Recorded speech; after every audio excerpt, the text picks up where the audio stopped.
খারাপ না, ওই কথা বললে আমার এখনো কারণ বাইরে যায়, ভিতরে এখনো ভয় ঢুকে থাকে। বর্ষাকালে প্রতি বছর সাপের কামড়ে অসহনীয় হয়ে ওঠে পদ্মা নদীর আশেপাশে বাস করা মানুষের জীবন। জলবায়ু পরিবর্তনের কারণে আরও তীব্র হচ্ছে বৃষ্টি। প্রবল বৃষ্টির ফলে কমে আসছে সাপের স্বাভাবিক বাসস্থানের জায়গা।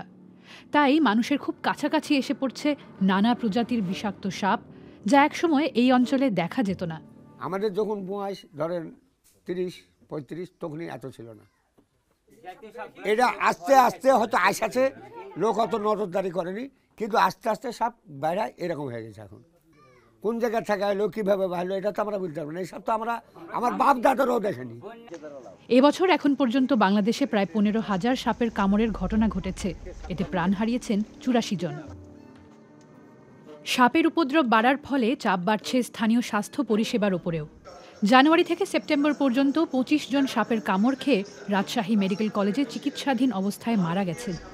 এছাড়া গত 9 মাসে 1000-এরও বেশি সাপে কাটা মানুষের চিকিৎসা হয়েছে এখানে, যার মধ্যে 206 জনকে গোখরা, ক্রেট ও রাসেল ভাইপারের মতো অতি বিষাক্ত সাপ কামড়েছে। সাপের আনাগোনা বাড়লেও এলাকার অনেকেরই সাপের কামড় থেকে নিজেকে বাঁচানোর সামর্থ্য পর্যন্ত নেই।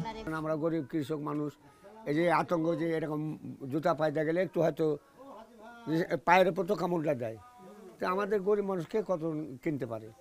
হয়তো যারা সমর্থ আছে সে কিনে, যার না সে কিনে না, ওই আতঙ্কতে যায়, ওইভাবে কাজ করে।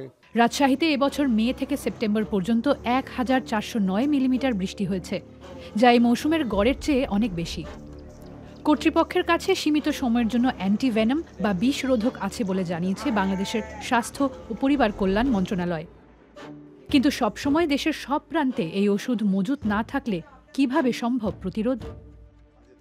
তাহলে আমাদের যেহেতু ডেথ রেট, মৃত্যু হচ্ছে, যদি বলা হয় যে snake bite is preventable and treatable, কিন্তু আমাদের সেই ডেথ আছে, ডেথ হচ্ছে, তাহলে এটাকে ঠেকাইতে হলে আমাদেরকে অনেক সচেতন হতে হবে। আসলে সচেতন বলতে আমি বোঝাচ্ছি যে যারা কাজ করে তাদেরকে অনেক সচেতন হতে হবে। জমিতে যদি যেতেই হয়, তাহলে আমাদের জমিতে যাওয়ার আগে তাহলে আমাদের হাতে একটা লাঠি নিতে হবে, প্রয়োজনে গামবুট পরতে হবে। অতিবৃষ্টিতে ফসলের ক্ষতি একদিকে, অন্যদিকে সাপের ভয়। গ্রামবাসীরা তাই যে যার সামর্থ্য অনুযায়ী কখনো জিন্সের প্যান্ট পরে, কখনো রাতে ঘুমানোর সময় মশারি টাঙিয়ে এই সংকট থেকে বাঁচার চেষ্টা করছেন।